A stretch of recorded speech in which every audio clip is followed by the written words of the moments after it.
Hey guys, welcome back to my channel. It's your girl, the Brooke Ashley, and today we are here to discuss The Real Housewives of Salt Lake City, Season 2, Episode 18. Now, before we get into that, I want to start us off on a really positive and fun note. I am screaming on the inside. Y'all don't understand. I can't believe it. 10,000 subscribers, y'all.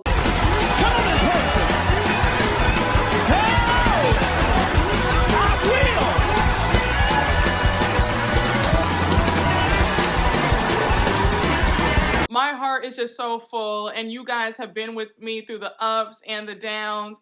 I mean, to reach 10,000, and y'all don't understand. Like, when my dad passed, I really was thinking about just quitting and not doing this. Like, I didn't want to do anything. I didn't even want to get out the bed. And the fact that, to be here now is just it's such a blessing. And I didn't mean to, I didn't mean to cry. Like, oh my gosh, y'all, I'm about to edit this all out. But, ooh, Jesus. To be back on here after all that has happened, it is just a true blessing. And I don't take this for granted. And I'm just so happy to be here with you all. Every time I turn on the camera, I'm just ecstatic. And I just want to say thank you guys again. I'm over the moon. Thank you, God. Thank you. Thank you, Jesus. Thank you, Jesus. Thank you. Now, y'all know it's not a party without my balloons and champagne, and I had to go all out this time around and get the big 10K bouquet balloons, honey. You see her? Do you see it, honey? I mean, wait, this is the 1, this is the 0, this is the K right here, child. You know, they don't want to cooperate with me today, but you only hit 10,000 subscribers once, okay? Now let's pop open some champagne. We drinking strawberry and champagne. Hold on, let me get a strawberry. Let me get a strawberry. I love it. Drop me in my drink. Woo!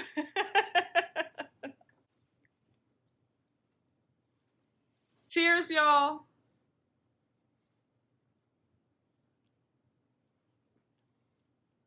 That's so good. Don't be surprised if you see me sipping throughout this recap, okay? Now, before we get into this recap, let me just say that I know that a good amount of you guys are no longer watching SLC, and I completely understand. I felt conflicted watching. I just felt like, why am I putting myself through this? I'm really angry at Jenny. I'm annoyed that the network has been very slow to release a statement. I thought it was really interesting that last night's episode of Watch What Happens Live with Lisa Barlow was pre-recorded on Wednesday, and when Andy went on to ask Lisa about her thoughts about Jenny's post, it was a very lukewarm answer. I was shocked that Andy didn't go more in depth about the whole thing. I do know that Andy did release a statement on his own podcast saying that Jenny's comments were disgusting and how the network is having a really serious conversation about it. And although he can't speak much on it right now, but he will be speaking out about it later on. But I just hope for everybody's sake that in the coming days we find out that Jenny is fired. But y'all, with all that being said, let's just jump right on into it because we don't have a minute to spare. So, child, we start off the episode with the continuation of Jen, Shah, and Meredith going back and forth. Meredith comes back outside and she's like, Jen, it's apparent that you can't seem to leave me alone. So if you want to go at it again, let's just go. So, of course, you have the peanut gallery over to the side watching the whole thing with glee. I don't care what anybody says. Heather and Whitney get enjoyment watching drama unfold. But when it happens to them, they're upset and want to cry about it. This season has really exposed how disingenuous, how cowardly, and how annoying Heather and Whitney both are. Heather's in her confessional saying that this trip started off on the wrong foot from the bus ride from hell, and then she says that this dinner is the dinner of horrors. I'm like, girl, shut up. You are enjoying every piece of it. Jen and Meredith are still going at it. Jen brings up the whole private investigator stuff and how she's hurt that Meredith would even do that. So Meredith says, for the last time, I never said that you did anything. I just said that I hired the PI and he told me that he was 90% sure that it was you sending the harassing text to my son. So now Jen turns to Jenny and she starts cursing Jenny out. She's like, Jenny, what the F? You told me that Meredith said out of her mouth that she thought that it was me. So now Jenny says, no, that's not what I said. Of course, Jenny's lying. She's stuttering and stammering. I was like, girl, shut up. You were trying to be messy. You wanted to get in on some drama. So you definitely did throw Meredith under the bus. And now Jen Shah's cursing your ass out and you have nothing to say. I think it's very interesting that Jenny doesn't have this fight or this smoke for the other women when they call her out. Why wasn't she cursing Jen Shah out? But had that been Mary, Jenny would have been calling Mary everything but a child of God. So now Jenny's in her confessional saying she can't believe that Jen is turning on her. And she's like, did Meredith put a spell on Jen? Like, what just happened? Why am I getting the blame for it? I'm like, you're getting the blame for it because you opened your mouth about a situation that had nothing to do with you. Had you kept your mouth shut, Jen wouldn't be saying anything to you about this. Then Jenny trying to make a joke about how somebody needs to put a spell on her when it comes to dealing with Mary. I said, girl, shut up. You don't like black people. You cannot stand Mary. That's what your problem is. I was like, again, I just don't understand what producers saw in Jenny. I don't care if she was Lisa's friend. She's not it. She's boring. She's dull. She's basic. So now we see Jen and Meredith talking at the table yet again. And Meredith says, you've just been so nasty and mean to me on a consistent basis. I just can't take it anymore. Like, you're just nasty. So now Jen starts crying. I'm like, girl, what are you crying for? I notice that every time somebody calls Jen out on her awful behavior, she wants to start crying. She's another one who likes to weaponize her tears when she's the one in the wrong. So now she's like, what do you want from me, Meredith? Like, I talked to Brooks, like, what do you want from me? Like, you're just trying to hurt me. And it's like, no, she's not trying to hurt you. She's just telling you the truth. You've been nasty to her. So Meredith says, look, Jen, at the end of the day, I am trying to be nice to you, and I'm not trying to bring up certain stuff that would hurt you, so I'm just going to keep it cute. So now here comes Whitney trying to play Inspector Gadget yet again. She's talking about, she thinks she knows what Meredith is talking about. And then she spills some tea that Jen might have been dating the same man that Meredith was seeing while she was separated from Seth. I'm like, Whitney, stop trying to put two and two together for other people and worry about yourself. Worry about why your husband is facing charges for some alleged multi-level marketing scheme. Worry about that. So, of course, Whitney has to now insert herself in this conversation. And she's like, well, Meredith, the reason why Jen feels this way because she feels like you had something to do with her arrest.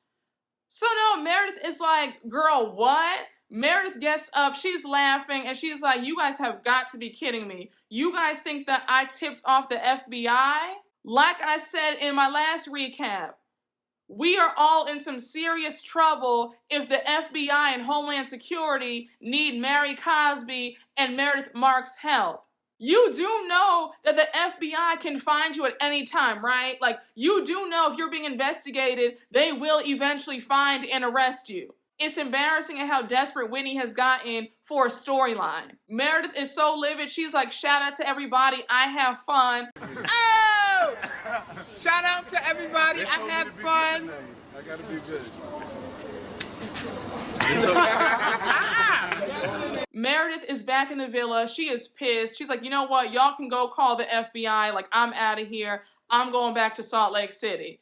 Child, Whitney starts running after her and she's like, Meredith, just tell me the truth. Like, I don't know what to believe. Whitney, the fact that you are really sitting up here and trying to reach and say that this woman had something to do with Jen's arrest when Jen was being investigated for over 5 years. Do you hear the words that are coming out of your mouth right now? I would have cursed Whitney out so badly, she would have never spoken to me again. Do you hear me? For you to accuse me of something like that? I just don't understand why everybody is questioning Mary and Meredith, but not Jen Shah. I'm just really confused at how Jen is skating by when she's the one being indicted on multiple charges of fraud. How does that work? I was so happy when Mary walked in the villa to check on Meredith, and she was like, Whitney, like, how are you asking her that? Like, you can't ask somebody that. Like, are you kidding me? And so Whitney's sitting up there looking dumb. I'm like, Mary's right, though.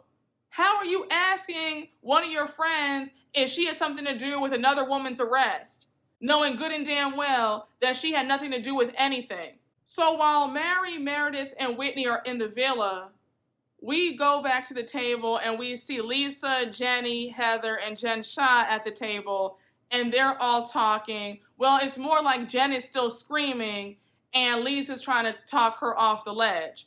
So now Lisa says, Jen, I just want to say, I am so sorry, and I can't imagine what you and your family are dealing with right now, okay?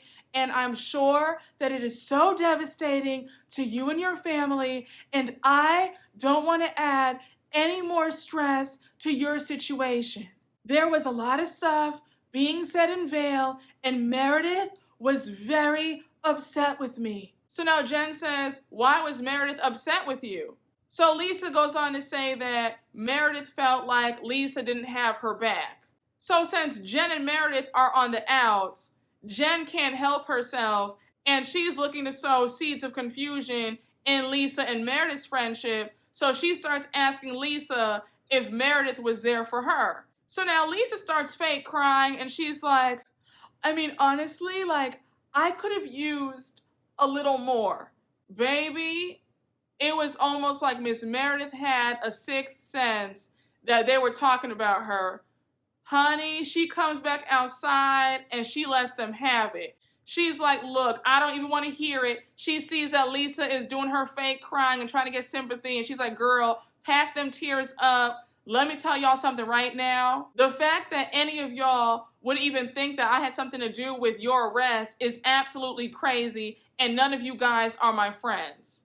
Meredith continues by saying, look, I have no information to feed whatsoever, and honestly, every time I'm around you ladies, I always feel like I'm being attacked.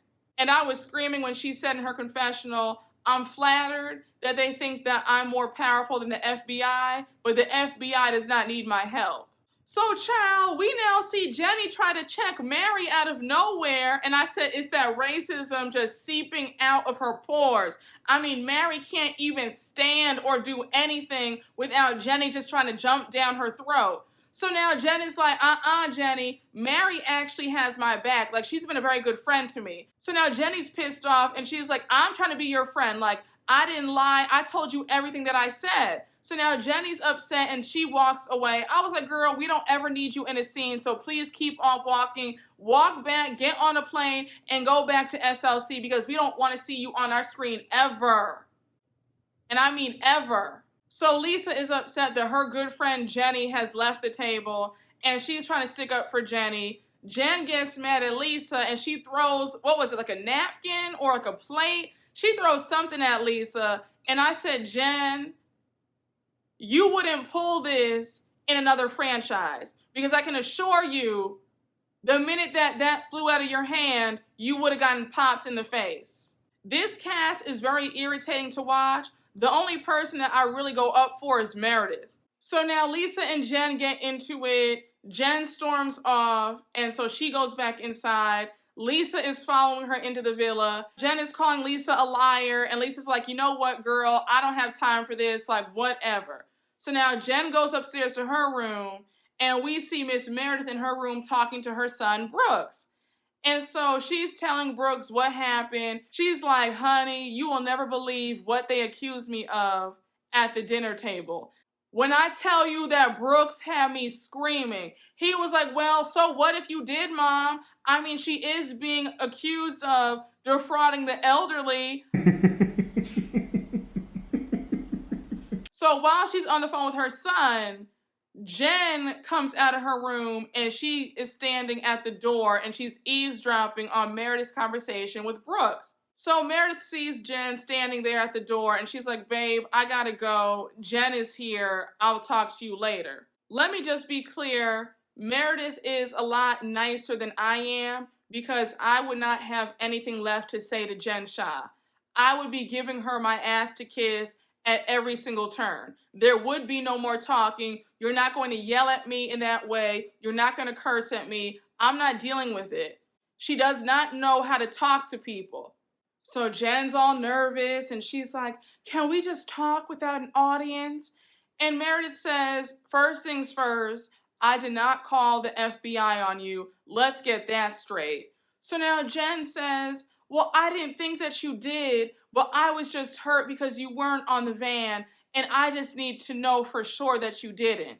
Then she goes on to ask Meredith, so you're sure that you had nothing to do with that day? Like you didn't know what was going down? I said, girl, if you don't shut the entire hell up asking her that yet again, she has told you numerous times that she had nothing to do with that. And another thing, let's say that Meredith did know some information and went to the FBI. Do you honestly think that she would admit that to you on national TV? Let's use our heads here. So of course, Jen has to bring up why wasn't Meredith on the bus for that Vail trip? And Meredith says it wasn't just about you. Like, I didn't want to be around any of y'all for 5 hours. Like, I don't understand why I need to keep explaining myself about this. So Meredith says, look, Jen, I don't want to see anybody suffer. I have a lot of compassion for you and your family. I can't imagine what you guys are going through. So of course, Jen starts sobbing and then they hug it out and they seem to be on the same page again. So Mary comes in the room and she's like, y'all are about to make me cry. And then Jen gives her a hug. And Mary says, if everybody's going to get on the same page, everybody needs to get along. So now this next scene had me furious. And like I said, I would have torn this house apart. Y'all would have seen me show my entire ass. Like I was pissed off for Meredith. Lisa and Jenny are in the kitchen and Meredith comes out. She is screaming. She's like, my sister and my father are off effing limits. Like, don't you ever discuss my family. We find out that Lisa told Meredith at 3 a.m. that the other women said that she was lying about going to her father's memorial service the day of the Vail trip when they were on the bus. So child, Meredith is like, y'all are absolutely out of line. Don't y'all ever bring up my father. The fact that y'all would say that I was lying about going to my father's memorial service in the first place is disgusting and revolting. I said, take a shot every time Meredith called somebody or something revolting because she said it about a good 26 times in this episode. Meredith goes into Lisa's room and Lisa is not ready for Meredith's wrath. Meredith is screaming at the top of her lungs. Lisa's trying to calm her down. She's like, Meredith, please stop. Calm down. Nobody said that it was a fake memorial. All we were saying was that it was just in context to why you weren't on the van going to Vail. That's all it was. So Meredith says to Lisa, girl, cut it short. Stop the lies. That's not what you told me last night. You told me verbatim what the ladies were saying to me. Don't try to change it up now. So now Lisa says, I don't understand why she's screaming like this. Like, I was the one consoling her last night. Then we see a flashback of when they were on the bus going to Vail, and Heather outright wants to know, where is Meredith? Like, is she at her father's memorial? And Lisa says out her mouth, I actually don't know where she's at. So Meredith goes back into her room. She's livid. She's like, these ladies are not my friends. She just wants to go. So now Lisa goes into her room and she's like, can we just talk, Meredith? Like, I feel like you have some hostility towards me. Like, I just don't understand what's going on between us. Meredith says, well, I feel like you have some growing hostility towards me too. Like, we're in the same boat. So now Lisa twists her lips to say that she feels like Meredith has been coming after her since their Shabbat dinner earlier in this season. I said, Lisa, you are aware that Meredith is justified in being upset with you, right? You have been good friends with Meredith for 10 years. And the fact that you chose Jen's side over hers, that's a problem. Lisa is another one who cannot take accountability for anything. And she loves to throw rocks and hide her hands. She's a manipulator. She's always in the middle of all the damn mess. I was screaming because while they were talking, Mary came upstairs and she's trying to give Meredith an omelet. And Meredith is like, thank you, Mary, but like, I'm not hungry. I can't eat anything. And so Mary's like, well, okay, you know, that's fine. And then Mary's just standing there and Lisa's like, Mary, like, me and Meredith are trying to have a very deep conversation. Could you please like give us some alone time? And then Mary's like, okay. And then she stands there for like another 3 minutes eating her omelet. And Lisa knew better than to tell Mary to go. So Mary comes back downstairs to the kitchen. We see Heather telling Jenny all the drama about them speculating about Meredith going to the memorial service for her father. So Mary's shaking her head and she says, you know, no, can't do this under her breath. So Heather's like, Mary, what do you mean you can't do this? And she's like, you know what? I can't do Jenny. Like, I can't do Jenny. And so Heather says, Mary, that's unacceptable. Jenny is our friend. No. So then Jenny's like, girl, go. Like, goodbye. She's like waving Mary off. Like, I can't stand Mary. Then Jenny says in her confessional that Mary thinks that she's up here and that she's down there. And Mary treats her like she's one of her workers. Jenny, there's no sympathy over here. You're a full-blown racist. You're a clown. You're an idiot. You're a loser. You're basic. So please miss me with Mary just treats you so bad and you can't stand Mary. There we go. Thank you. And you're gonna always get it again and again and again. I was so happy when Mary walked away and she was like, Jenny doesn't matter to me. I said, girl, I know that's right. So now we see Meredith come downstairs and she's like, look, I'm about to leave because this trip has been a complete and total letdown. But I just need to know who are my real friends. Like, I need to know who was speculating about my father's memorial being fake. Nobody answers. And then Lisa says, can we just go to the mountains, please, and have some fun? Like, I'm just so tired of all the drama. And I'm telling you right now, if I were Meredith, nobody would have been leaving that house. I can assure you that. Everybody would have sat there until somebody answered me about who was saying that my father's memorial service was fake. Meredith, you let them off too easy. And the way Heather was so happy to change the topic, and she's like, look, like, we have to draw lines in the sand, okay? Like, we all need to be more vulnerable with each other and just get along. So Meredith says at this point, she's angry at Lisa. She's angry at everybody, but she's going to put this to the side and just try and have a good time for the rest of her time on this trip. So we move on to the next scene with them doing the activities. They do the ATVs first, which looked so much fun. And then we see them hiking. And I have to say, that canyon looked absolutely gorgeous. Like something out of a picture, okay? Just beautiful. And I was shocked that Mary was participating. I was screaming when Mary said, you know, I didn't come here to see Heather's nipples. And I don't know what kind of bra Heather was wearing, but baby, those nipples were out. So they finish with their activities, get back to the house 2 hours later. Everybody is super sore. I remember doing some of the trails at Runyon Canyon. I lived in LA for a time, and I mean, honey, I would just come back home like super sore, like legs just throbbing. I need 2 Advils. Like, it's no joke, but very good exercise. So I know that they were all tired. So everybody's getting ready for dinner. And so Whitney and Jen go into everybody's rooms and they're like, guys, don't put on your pajamas. we're getting glammed up like we're going to Club Zion tonight. So we see everybody all glammed up. Jen brought her glam squad with her. I'm like, baby, you are facing multiple charges.